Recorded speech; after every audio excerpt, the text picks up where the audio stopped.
أما بعد فأعوذ بالله من الشيطان الرجيم بسم الله الرحمن الرحيم الحمد لله رب العالمين الصلاة والسلام على أشرف الأنبياء والمرسلين وخاتم النبيين سيدنا ونبينا وشفيع ذنوبنا وطبيب قلوبنا أبي القاسم محمد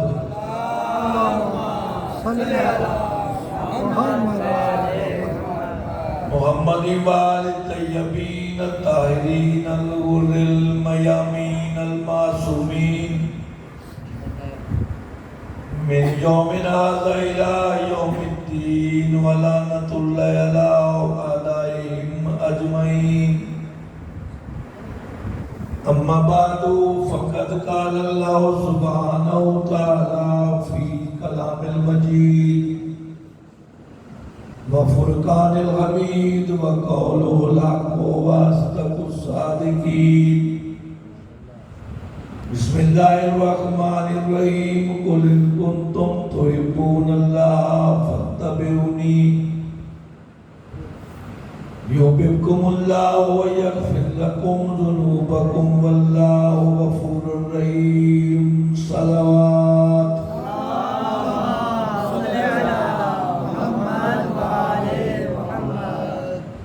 سامعین گرامی قدر،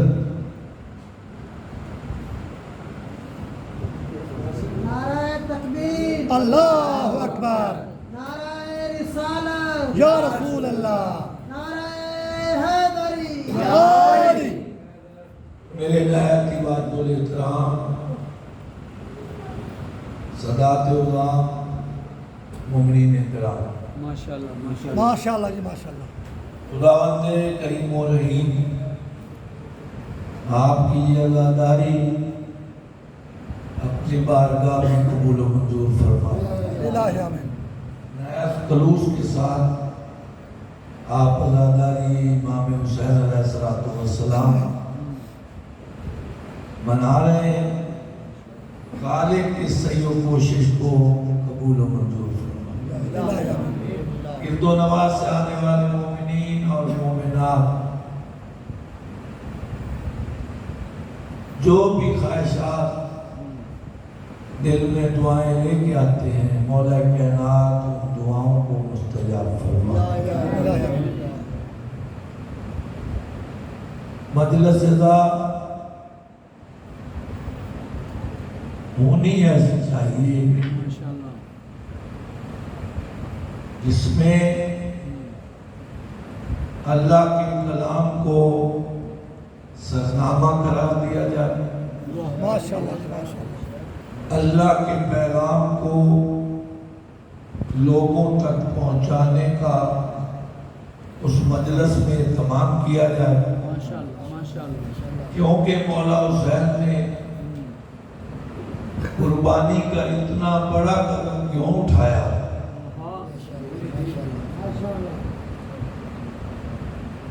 دنیا میں اگر کسی کو نیکی کا حکم کیا جائے، نیکی کا درس دیا جائے، نیکی کی دعوت دی جائے،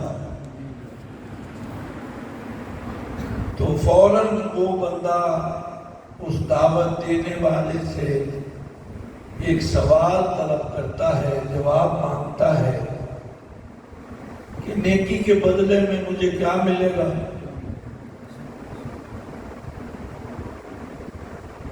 نیکی کرنا آسان نہیں، اپنی نفسیات کو، اپنی خواہشات کو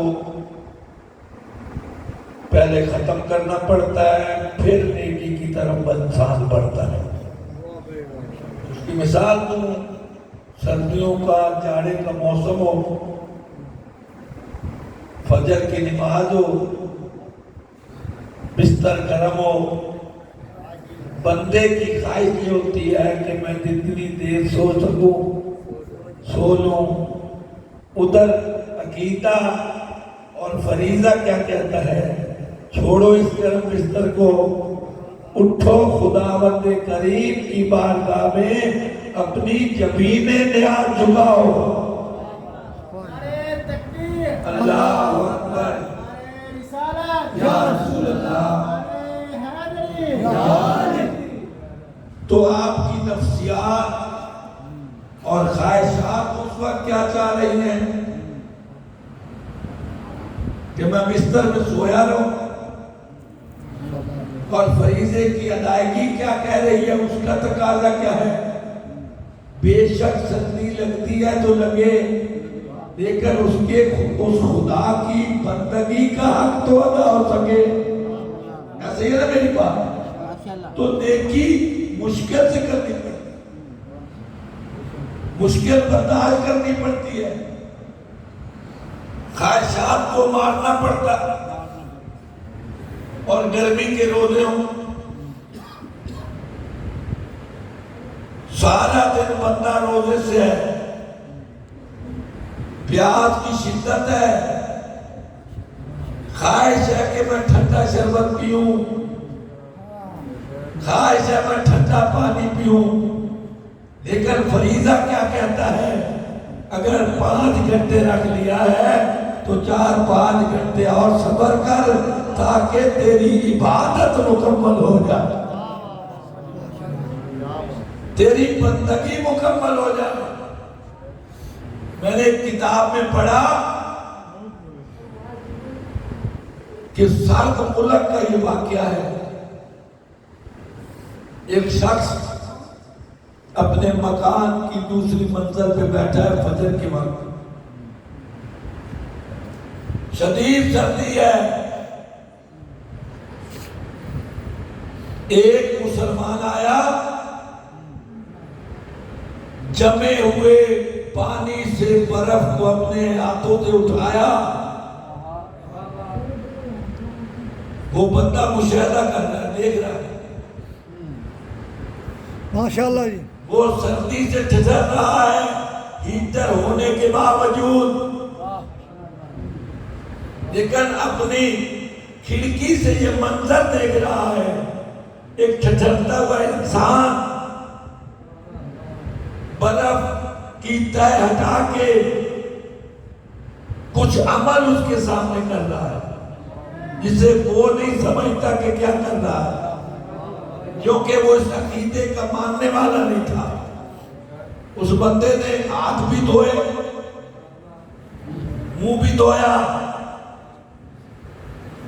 تمام وضو کے شرائط کو پورا کیا، پھر وہ نماز کی ادائیگی کے لیے دریا کے کنارے کھڑا ہو کے سجدہ بھی بجا لا رہا ہے، قیام بھی کر رہا ہے، رکوع۔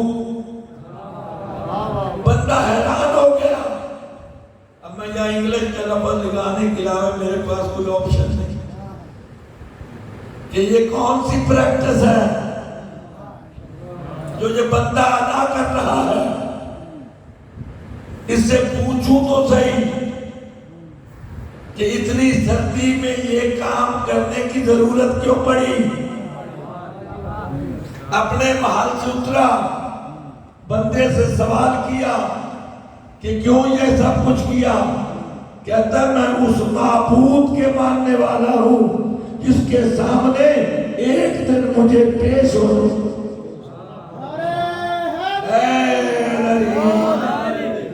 جس کی بارگاہ میں مجھے حاضر ہونا ہے۔ اللہ نے عمل کے حوالے سے سب سے اہمیت جس عبادت کو دی ہے وہ یہ نماز ہے جو میں ادا کر رہا ہوں۔ ماشاءاللہ جی، ماشاءاللہ، سبحان اللہ، کیا بات ہے۔ امام فرماتے ہیں بروز قیامت جس کی نماز قبول ہو جائے گی اس کے سارے عمل قبول، بے شک، اور جس کی نماز کو رد کر دیا جائے گا اس کے باقی عمل قبول نہیں کیا جائے گا۔ ہاں اس کی بھی شرائط ہے۔ وَمَن يَعْمَلْ مِثْقَالَ ذَرَّةٍ خَيْرًا يَرَهُ جس نے ذرا برابر نیکی کی ہوگی بروز قیامت وہ اپنی نیکی کو اپنی آنکھوں سے دیکھ لے گا۔ ہم ترجمہ کیا کرتے ہیں کہ بروز قیامت جس نے ذرا برابر نیکی کی اس کو اس کی جزا ملے۔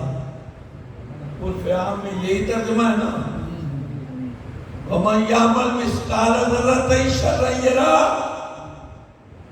اور نے ذرا برابر برائی کی تو ہم ترجمہ کیا کرتے ہیں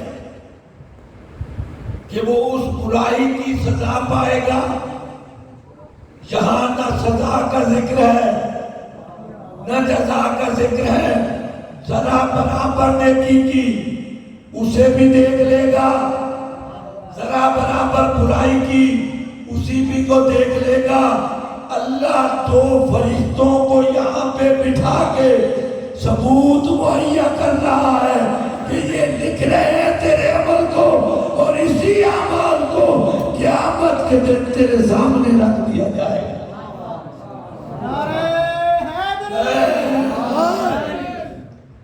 سارے عمل کو تیرے سامنے رکھ دیا جائے گا، وہ آنکھوں سے دیکھے گا۔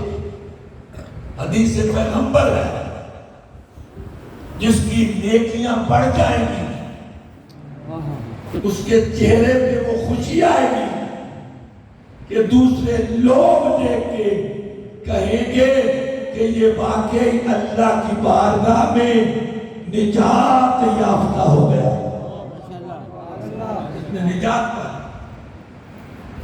اور وہ عادل ہے، بے شک دکھا کر سزا دے گا، دکھا کر سزا دے گا، جزا دے گا، ورنہ بندہ اکڑ جائے گا کہ میں نے تو یہ کام کیے نہیں۔ صحیح بندے کی فطر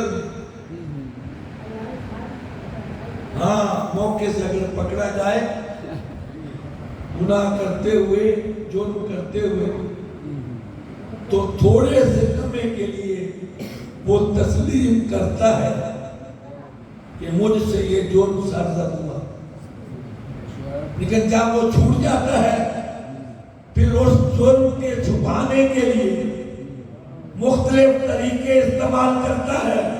جو پہلے مان رہا تھا اب اس سے بچنے کے سبیلے پیدا کر رہا ہے، انکار کر رہا ہے۔ ثابت ہوا کہ انسان ہمیشہ سے اپنے کیے گئے اعمال سے انکاری بھی ہو جائے گا۔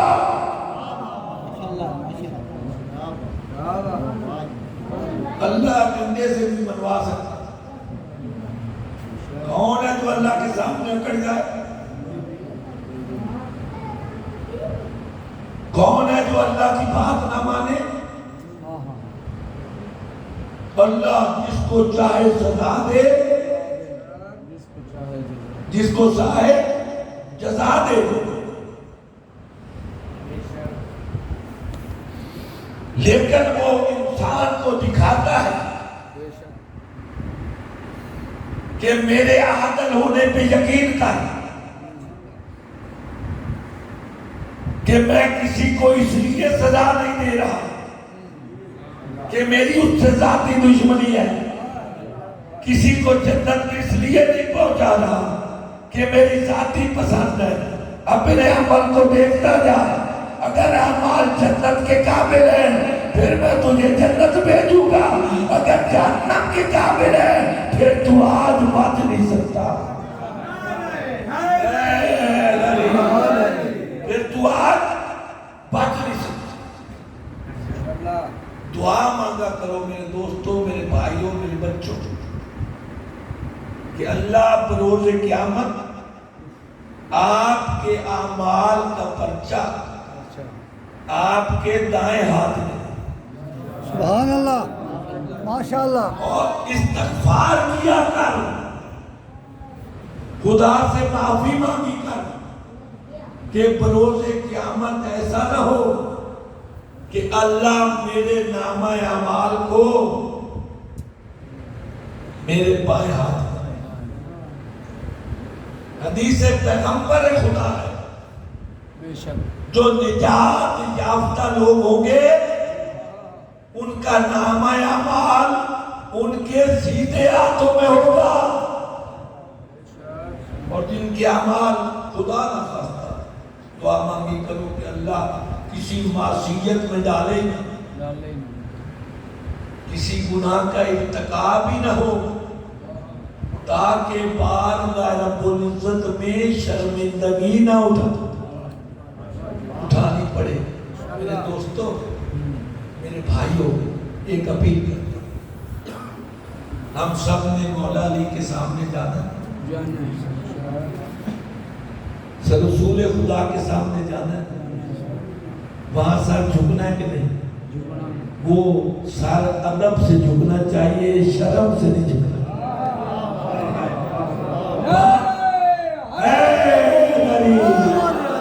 وہ سر ادب سے جھکنا چاہیے، شرم سے نہیں، کہ بندہ اتنی معصیت کر کے اپنے رہبروں کی بارگاہ میں جائے کہ جانے سے بھی شرم محسوس ہو رہی ہو۔ ہم استاد ہیں نا، ساری زندگی پیپر مارکنگ کی ہے، 33 نمبر والا پاس ہوتا تھا، جس کے 28 29 یا 27 تک ہوتے تھے تو دل میں رہ آتا تھا کس بچے کا سال نہ مارا جائے، اس کو رہتی نمبر دے کے پاس کر دیتے تھے۔ لیکن کبھی ایسا نہیں ہوا کہ جس کی صفت تھی اسے پاس کیا جائے۔ کم از کم 28 نمبر لے کے تو علی کے سامنے جانا، 28 نمبر لے کے تو رسول کے سامنے جانا کہ تجھے رہتی نمبر بھی مل جائے اور تو جنت میں بھی داخل ہو جائے۔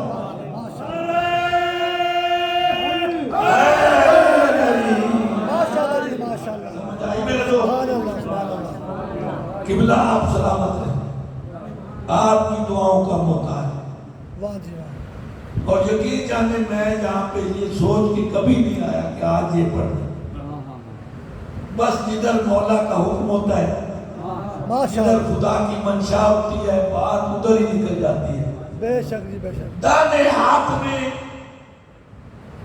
نام اعمال آئے گا ان لوگوں کے جن کو خدا اس دن جزا عطا فرمائے۔ وہاں انسان جو نافرمان ہوں گے نا، وہ پرچہ آنے کے بعد بھی خدا کے سامنے اکڑیں گے۔ اکڑا نہیں شیطان، ساری عبادتیں ضائع کر بیٹھا، سجدے ختم کر بیٹھا اور قیامت تک کے لیے لعنتی بن گیا۔ تو اس کے چیلے بھی تو موجود ہیں جو قیامت کے دن نام اعمال ہاتھوں میں آنے کے بعد بھی اپنے جرائم کے ارتکاب کا انکار کرے گا، اللہ اس کے ہاتھ کو کہے گا اب تو گواہی دے کہ تم کے سہارے اس نے کتنے جرم کیے۔ پھر آنکھوں کو حکم ہوگا کہ تم ثبوت فراہم کرو اس نے ان آنکھوں سے کتنی بے حیائی کی۔ پھر کانوں کو حکم ہوگا تم بیان کرو اس نے زندگی میں کتنا جھوٹ سنا۔ پھر زبان کو حکم ہوگا تم کہو کہ اس نے کتنی گالیاں دی، کتنی بدخویاں کی۔ کیوں بھائی؟ کتنے گلے کیے، کتنی بد زبانی کی۔ خدا کے حکم پہ جسم کے سارے اعضاء اس کے خلاف گواہی دینے لگے گا۔ بندہ پریشان ہو جائے گا، تم تو میرے تھے، تمہارا تعلق تو میرے جسم سے تھا. خدا کہہ رہا ہے اگر تم ان آرتی سہاروں کو اپنا نہ سمجھتے, مجھے اپنا سمجھتے, تو آج تجھے یہ دن دیکھنا نصیب نہ ہوتا.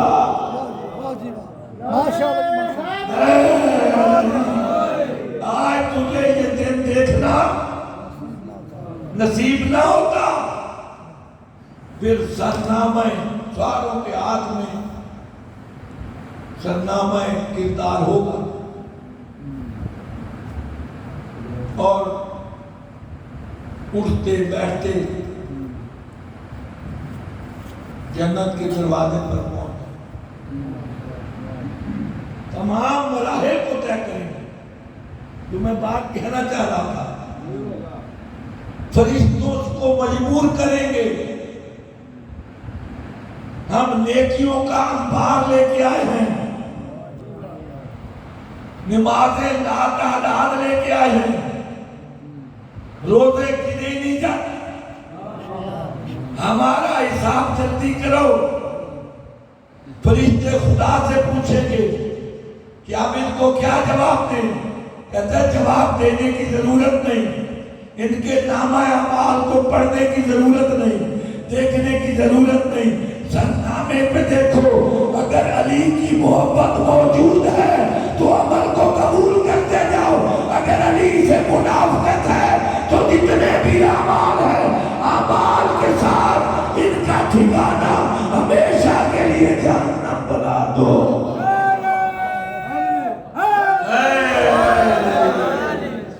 ماشاءاللہ جی, اللہ رحم جی کو شک نہیں. علی کی ولایت اور محبت, علی کی ولایت کا غلط مطلب نہ لے لیں جو آج کر لیا جاتا ہے. نہیں, علی نے اپنی محبت کا حکم نہیں دیا. رسول خدا نے فرمایا اللہ کے حکم سے کہ میری رسالت کا جب اس کے سوائے اور کچھ نہیں, میرے قریبیوں سے مودت کرنے کی. مسند احمد بن حنبل میں ایک روایت ہے, جب نبی نے اعلان کیا نا الا المودۃ فی القربى, اٹھ کے ایک صحابی نے سوال کیا من قرابتک الذین وجبت علینا بمودتہم, کون ہے آپ کے رشتہ دار جن کی محبت واجب کی جا رہی ہے. محمد مسکرا کے کہتے ہیں علی والفاطمہ وابنہما, ایک علی ہے ایک فاطمہ ہے, ایک دونوں بچے ہیں جو میرے قربا میں شامل ہیں.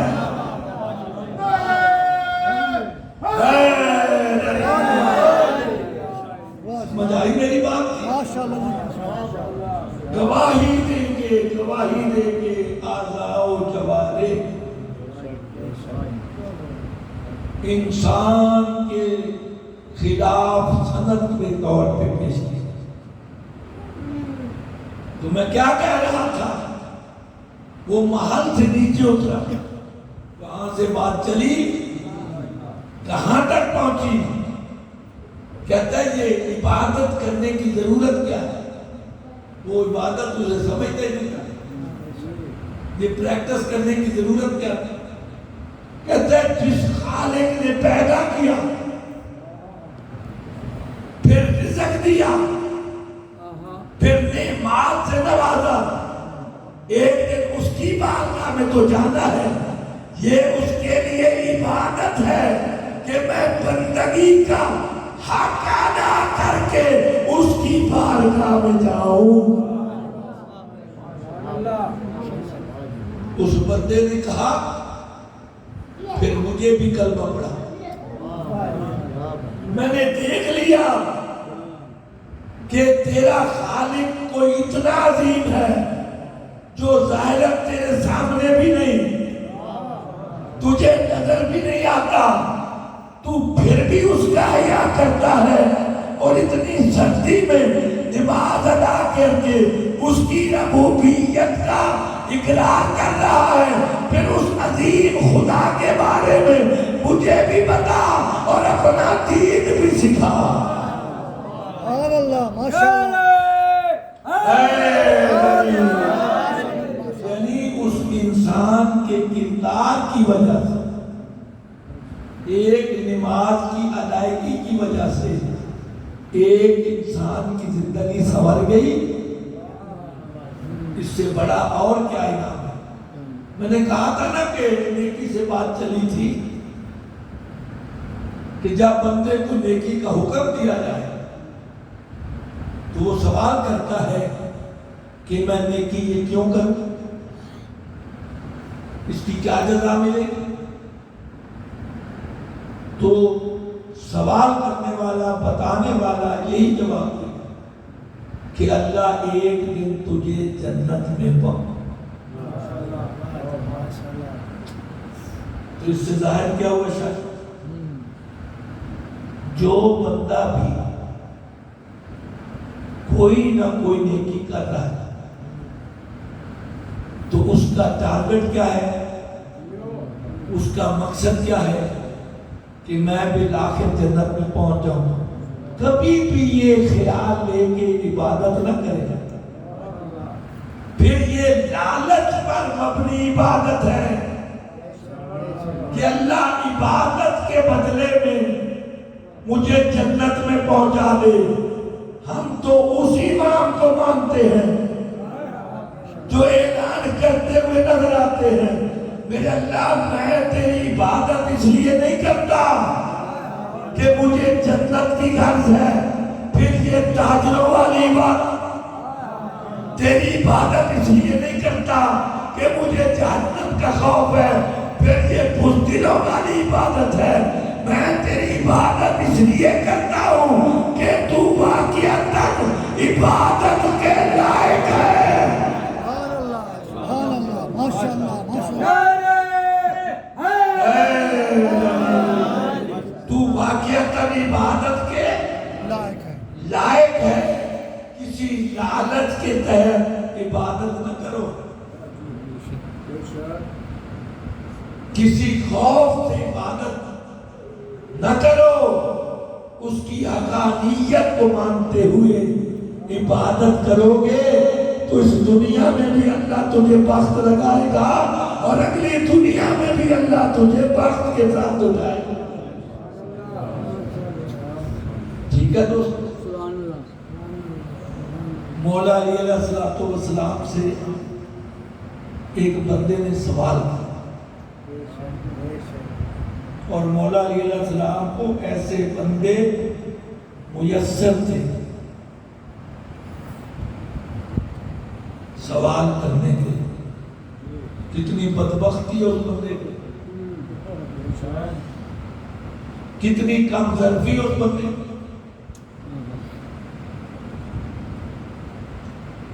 علی مولا جہنم سے لوگوں کو ڈرا رہے ہیں، اس بندے نے جرأت کے ساتھ ایک جملہ کہہ دیا، یا علی اب مجھے تو کہنا پڑے گا نعوذ باللہ من ذالک، میرا تو ایمان یہ جنت تو بہت کام چیز ہے، یہ تو جنت اور دوزخ کے بانٹنے والا ہے۔ پیغمبر کی زبان سے یہ جملے خدا نے کہلوائے، یا علی انت قسیم النار والجنہ، تو جنت اور دوزخ کے بانٹنے والا ہے۔ اب جس نے جنت لینی ہے پہلے اسے علی کے دروازے پہ آنا پڑے گا،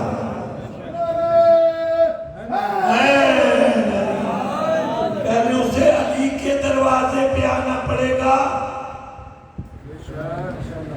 تو جو جنت بانٹ رہا ہے یہ ہو سکتا ہے کہ وہ جنت سے باہر ہے، وہ جنت سے معلوم کر دیا جائے، لیکن لوگوں کے دماغوں کا کیا کرے کہ ایسے ایسے لوگوں سے مولا علی کا سامنا ہوا جنہوں نے ایسے ایسے سوال کیے کہ 1400 سال بعد بھی ان کی عقل پہ افسوس کے سوا اور کسی چیز کا اظہار نہیں کیا جا سکتا۔ اب میں نے پلیٹ فارم بتا دیا کہ آپ تک وہ پیغام پہنچاؤ. اس بندے نے سوال کیا کیا کہ یا علی اگر آپ کو اللہ جہنم میں بھیج دے. مجھے پتا تھا آپ نے حیران ہوگا. مولا علی کے بارے میں ہم ایسی باتیں سننے کی عادی نہیں، لیکن کیا کیا جائے، لوگوں نے باتیں کی کہ اللہ بھیج دے تو آپ پھر کیا کریں گے. مولا علی فرماتے ہیں سوال کا جواب تو تو نے خود دے دیا کہ اللہ بھیج دے. اگر مجھے جنت میری اپنی مرضی سے ملے اور اللہ کی مرضی شامل نہ ہو، میں کبھی اس جنت میں نہیں جاؤں گا. اگر اللہ مجھے اپنی مرضی سے جہنم میں بھیجے پھر وہ میرے لیے جہنم نہیں، وہ جنت سے بھی اعلیٰ ہے جو اللہ کی مرضی سے عطا ہو رہی ہے.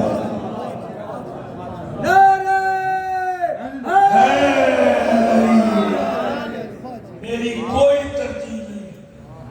ماشاءاللہ جی ماشاءاللہ. مولا سلامت رکھے. یہی الفاظ میرے لیے سرمایہ حیات. رات کو بھائی نے یہ جملے کہے، وہ گلی میں کہے. میں نے گھر جا کے بتایا کہ احسان ہے ان مالوں کا جو آخرت کا ادھار نہیں رکھتے، اسی دنیا میں بتا دیتے ہیں کہ تیرے خلوص کا انعام کیا ہے، تیرے خلوص کی قیمت کیا ہے. آپ نے مجلس میں کہہ دیا، خدا کی قسم میرا بھی دل بن گیا کہ علی کے قصیدے پڑھنے سے یہاں کی زندگی بھی سنور جاتی ہے اور اگلی زندگی کے سنور جانے پہ خدا اپنی مہر ثبت کر دیتا ہے.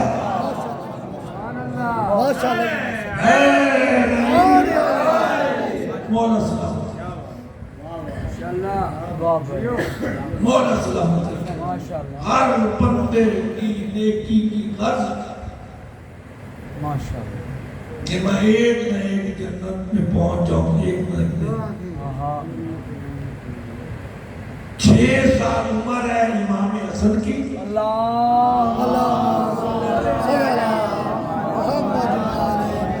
اور 5 سال عمر ہے شہزادہ حسین ابن علی کی.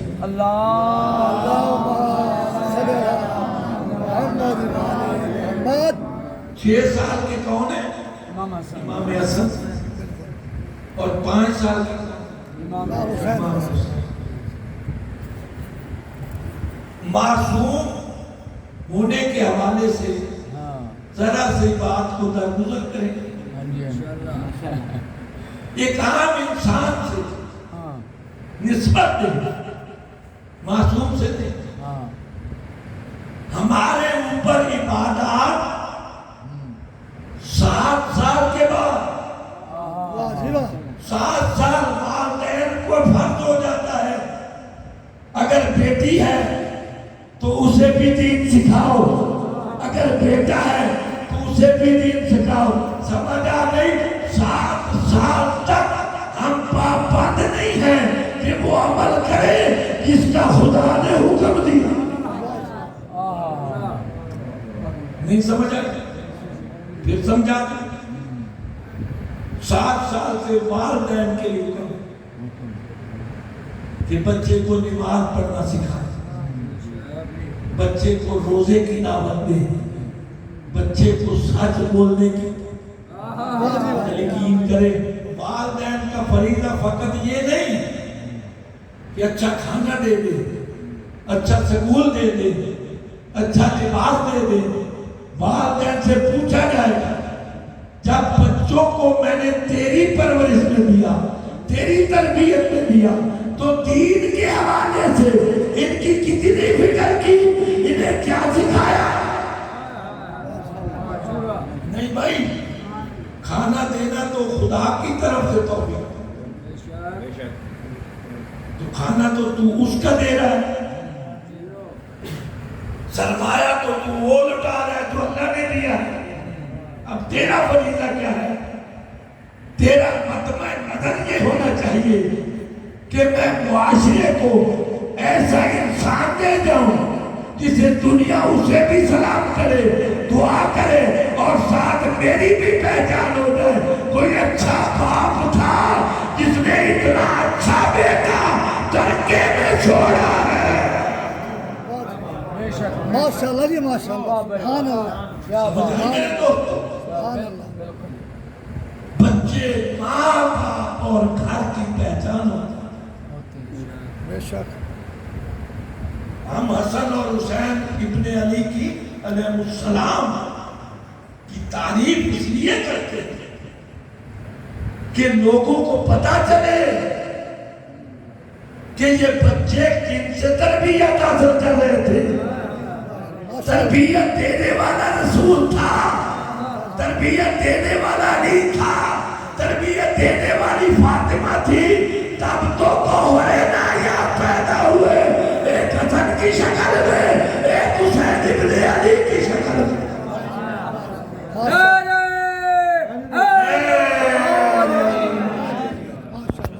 یہ تربیت کا نتیجہ ہے.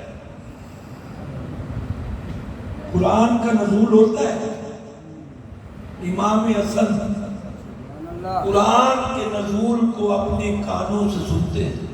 ماشاء اللہ ماشاء اللہ. پتہ نہیں ہم تو کتنا رٹا لگا کے حافظ قرآن بنتے ہیں, استادوں کی مارے کھاتے, دورے کرتے ہیں, ادھر آیتیں نازل ہوتی ہیں, نبی سناتے ہیں, باقی لوگوں کی طرح حسن بھی سنتے ہیں. انہیں 40 سال ایک سورہ نہیں یاد رہتی. حسن پورے قرآن کو ایسے ہی سن رہا ہے اور دل میں رکھ رہا ہے جیسے رسول رکھ رہا ہے. اور بینی نزول قرآن کے مطابق وہ قرآن اپنی والدہ محترمہ کو سناتے ہیں. جب بابا تشریف لاتے ہیں, بابا سے کہتے ہیں بابا آج یہ آیت نازل نہیں ہوئی, آج یہ آیت نازل نہیں ہوئی. رسول پوچھتا آپ کو کس نے بتایا؟ کہا حسن نے آ کے بتایا. بیٹے کا چہرہ چوم کے کہتے ہیں کیا حافظہ عطا کیا اللہ نے کہ تو وہ پیغام مجھ سے پہلے اپنی والدہ محترمہ تک پہنچا دیتا. ایک دن مولا علی نے سیدہ سے سنا کہ جتنا قرآن نازل ہوتا ہے نا وہ مجھے حسن آ کے سنا, اور خوبصورت انداز.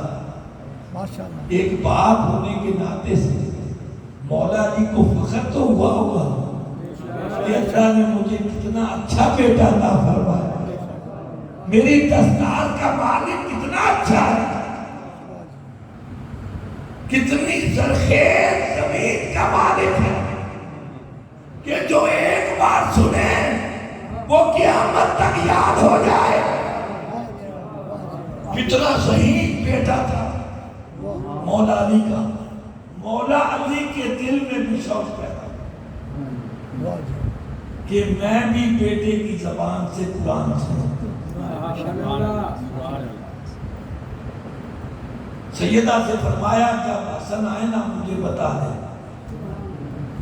میں بھی اپنے کانوں سے اپنے بچے سے قرآن سننے کا شوق رکھتا.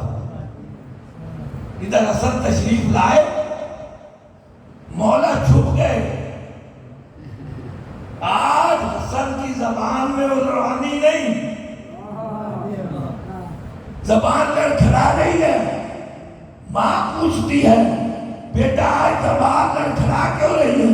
کہتے ہیں مجھے پک ہو گیا ہے کہ کسی کونے میں میرا پاپا سن رہا ہے اور ناطے کے قرآن کے سامنے خود قرآن سمجھانا وہ مستقی میں آتا ہے کہ علی کے ہوتے ہوئے میں قرآن کی تعلیم کیسے دوں.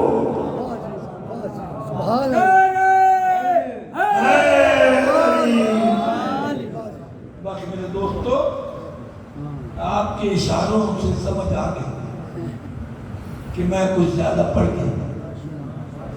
میں کہتا ہوں حسن جیسے امام اور لباس رسول کو حق نہیں کہ وہ علی کے سامنے قرآن ہی پڑھ دے. پتہ نہیں وہ غیر لوگ کیسے تھے جو ہر میدان میں علی کے مقابلے روایتیں ہیں.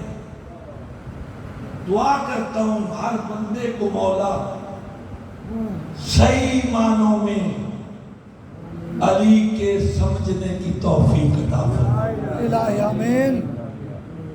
مولا کے بتائے ہوئے راستے پہ چلنے کی توفیق عطا فرمائے. الہی آمین. اور بروز قیامت بندہ اس حالت میں اپنے امام کے سامنے جائے کہ دل میں فخر ہو اور فخر کے ساتھ سر نیاز احترام میں علی کے سامنے جھکا ہوا ہو. آنکھوں میں بھی فخر ہو کہ جو علی چاہتا تھا میں اسی حالت میں علی کے سامنے آیا. بس دوستو عزت بھی بڑی تھی تو مصیبت بھی بڑی تھی. آباد کس طرح یہ سن فاطمی ہوا, کس کی نظر لگی یہ گھر فاطمی ہوا. یقین جانے دوستو بعد از رسول کسی بھی معصوم کی زندگی پہ نظر ڈالی جائے تو ہر معصوم مظلوم نظر آتا ہے.